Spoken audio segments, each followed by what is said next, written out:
పొంగల్ వండుకుంటున్నామండి. ముందు తౌడు బియ్యం అరతౌడు పెసరపప్పు వేసి ఉడికించుకోవాలి మెత్తగా.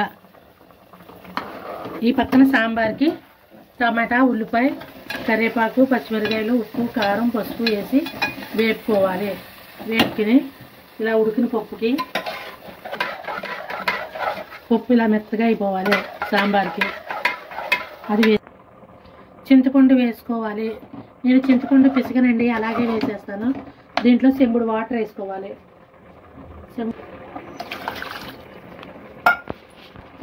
చెంబుడు నీళ్ళు వేసి బాగా కలుపుకోవాలి. ఇది కొనంత ఓ 10 నిమిషాలు ఉడకాలి. కొత్త మంట 10 నిమిషాలు ఉడకాలి. సాంబార్ బాగా ఉడికిపోయిందండి, పొంగిపోతుంది. కొబ్బరి వేస్తున్నాను కొంచెం టేస్టీ కోసం. అది దింపి ఇప్పుడు పోపు పెట్టుకోవాలి.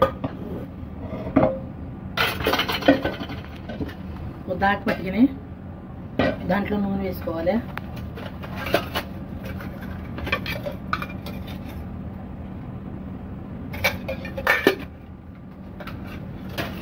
నూనె వేసుకొని ఇది తీసి ఉంచుకున్న పప్పు సామాన్లు వేసుకోవాలి. ఆవాలు, జీలకర్ర, ఎండుమిరపకాయలు, కరివేపాకు, పచ్చెనపప్పు వేసుకోవాలి. వేసుకొని బాగా కలుపుకొని అది పోపు పెట్టుకోవాలి.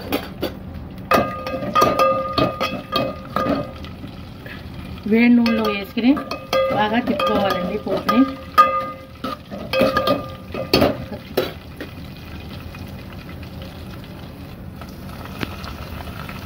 వెల్లుల్లిపాయలు వేసానండి, మర్చిపోయాను.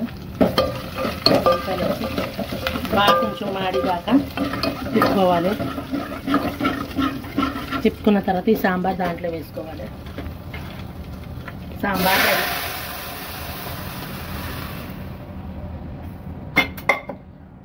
సాంబార్ రుచికరమైన సాంబార్ రెడీ.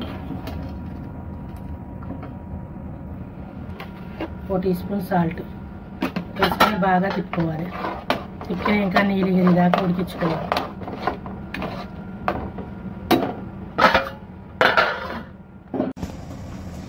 నెయ్యి వేసుకుంటున్నాం పొంగల్కి.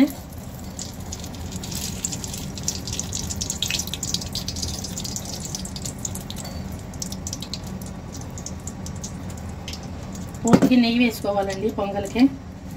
అది బాగా కాగిన తర్వాత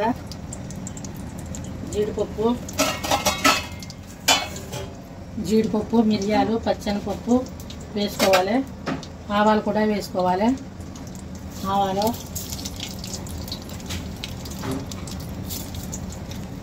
జీలకర్ర, ఈ పప్పులు వేసుకోవాలి. అవి బాగా వేయించుకోవాలండి. వేయించుకుని కరివేపాకు వేసుకోవాలి. వేసుకుని బాగా వేయించుకోవాలి.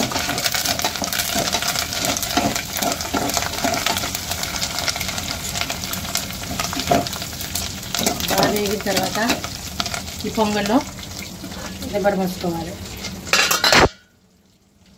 పోపు పెట్టుకుంటున్నాం. ఈ పొంగల్లో వేసుకోవాలి ఈ పోపు అంతా. చూడండి, పొంగల్లో పోపు పెట్టుకుని చుట్టూ తిప్పుకోవాలి. ఇంకా కొంచెం ఎగరాలండి, కొంచెం నీళ్ళ కింద ఉంది, కొంచెం ఎగరాలి. దీంట్లో ఉడకబెట్టేటప్పుడే ఉప్పు వేసాం. కొంచెం సిమ్లో పెట్టుకుని ఒక 5 నిమిషాలు ఉడకాలి. పొంగలో సాంబారు, కొబ్బరికాయ ఇలా తురుము ఉంచుకోవాలి. తురిమిన కొబ్బరికాయలో కసిని ఏపుడు శనగ బద్దలు వేసుకోవాలి. వేసుకుని మిరపకాయలు ఉంచుకోవాలి. పచ్చిమిరపకాయలు ఉంచుకుని దీంట్లో వేసుకోవాలి. కొంచెం ఉప్పు వేసి నూరుకోవాలి. రుచికరమైన కొబ్బరికాయ చట్నీ రెడీ. పొంగల్లో సాంబారు, కొబ్బరికాయ చట్నీ నంచుకుంటే చాలా బాగుంటుందండి. ఇది మిక్సీలో తిప్పేసుకోవడం.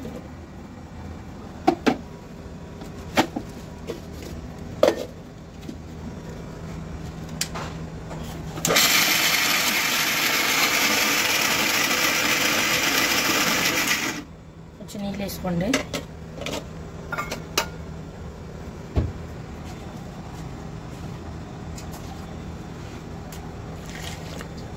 నీళ్ళు వేసుకోండి కొంచెం.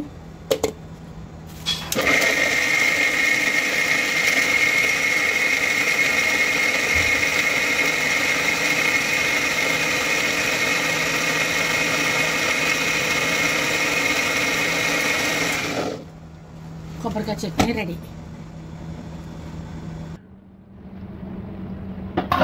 పొంగల్ ఉడికిపోయిందండి. ఇలాగా దగ్గరికి వచ్చేయాలి.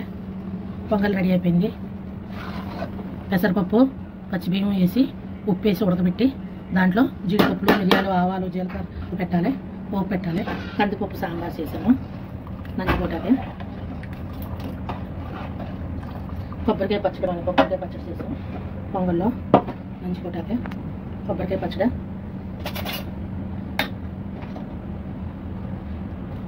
కొబ్బరికాయ పచ్చడి సాంబారు పొంగల్ కాంబినేషన్ బాగుంటుంది.